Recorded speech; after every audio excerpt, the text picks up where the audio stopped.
Selanjutnya, Tribuners penyidik memeriksa 10 saksi terkait dugaan korupsi di Setda Kabupaten Seram bagian Timur. Tim penyidik Kejaksaan Tinggi Ambon telah memeriksa total 10 saksi di Sekretariat Daerah atau Setda Kabupaten Seram bagian Timur. Ke-10 saksi itu diperiksa berkaitan dengan kasus dugaan korupsi penyimpangan anggaran belanja langsung dan tidak langsung pada Sekretariat Daerah Kabupaten Seram bagian Timur tahun anggaran 2021.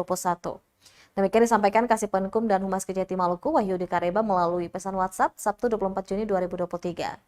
Diketahui kasus ini sudah masuk dalam tahap penyidikan. Meski demikian, Wahyudi masih enggan membeberkan siapa saja yang diperiksa, termasuk dengan dugaan diperiksanya Sekretaris Daerah Seram bagian Timur Jafar Khairumarutu.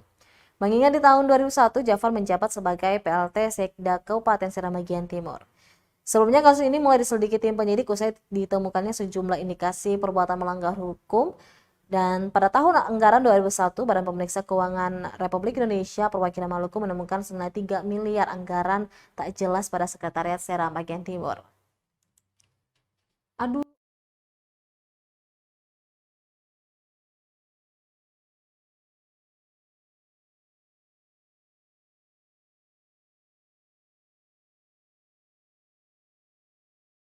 Terima kasih sudah nonton. Jangan lupa like, subscribe, dan share ya.